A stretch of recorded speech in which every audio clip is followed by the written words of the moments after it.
Here is Dr. Alfred Egedovo.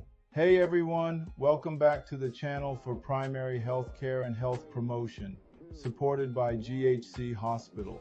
Today we're diving into a topic that affects millions of lives around the globe: smoking.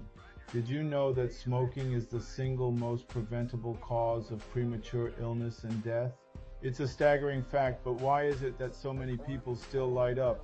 Smoking has a profound impact on public health, being the leading preventable cause of premature illness and death worldwide. According to the World Health Organization, WHO, tobacco use kills more than 8 million people each year, with over 7 million of these deaths attributed to direct tobacco use and around 1.2 million to secondhand smoke exposure. This translates to approximately 1 in 5 deaths globally being caused by smoking-related conditions. Let's think about this for a second. Smoking is responsible for over 8 million deaths each year. That's more than the combined total of deaths from HIV, tuberculosis, and malaria. Yet, despite all the awareness campaigns, why do we still see so many people picking up cigarettes? Is it the allure of rebellion, the social aspect, or perhaps the addictive nature of nicotine? The health risks associated with smoking are numerous and severe, with smokers at a significantly higher risk of developing a range of chronic diseases and conditions. Lung cancer is perhaps the most well-known consequence of smoking, with tobacco use being responsible for roughly 80% of lung cancer deaths. Additionally, smoking increases the risk of cardiovascular diseases, such as heart attacks and strokes, as well as respiratory diseases like chronic obstructive pulmonary disease, COPD, and emphysema. Moreover, smoking is linked to an increased risk of developing other types of cancer, including throat, mouth, bladder, and pancreatic cancer, among others. Furthermore, smoking during pregnancy can have detrimental effects on both the mother and the developing fetus, increasing the risk of complications such as preterm birth, low birth weight, and birth defects. And here's a question that often sparks controversy. Are tobacco companies to blame for this epidemic, or should individuals take responsibility for their choices? Some argue that these companies have a moral obligation to prioritize public health, while others say that personal freedom should reign supreme. What do you think?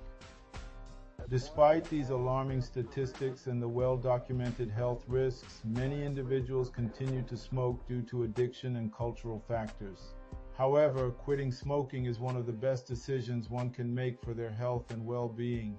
Research shows that quitting smoking at any age can significantly reduce the risk of developing smoking-related diseases and extend lifespan. Now let's talk trends. Have you noticed the rise of vaping? Many people view it as a safer alternative, but is it really? Studies are still emerging and the long-term effects are largely unknown. Are we trading one addiction for another? Numerous strategies exist to assist individuals in smoking cessation, including nicotine replacement therapy, behavioral therapy, and support groups. Public health campaigns and policies have also played a crucial role in reducing smoking rates, emphasizing the dangers of tobacco use and promoting smoke-free environments. These efforts not only encourage smokers to quit, but also prevent young people from starting smoking in the first place.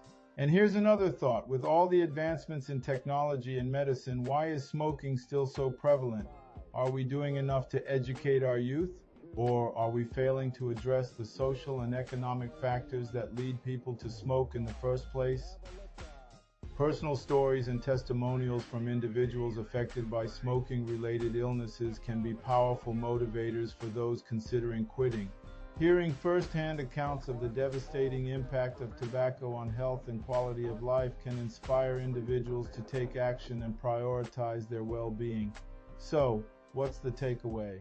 Smoking is a choice, but it's also a complex issue intertwined with addiction, social norms, and public health. Let's keep the conversation going. Drop your thoughts in the comments below. In conclusion, the impact of smoking on public health is undeniable, with smoking-related diseases causing immense suffering and premature death worldwide. By raising awareness of the risks associated with smoking, promoting smoking cessation strategies, and implementing effective public health policies, we can work towards reducing the burden of tobacco-related harm and creating a healthier future for all. It is never too late to quit smoking and make positive changes for your health and the health of those around you. Don't forget to like, subscribe, and hit that notification bell for more thought-provoking content. Until next time, stay informed and take care of yourselves.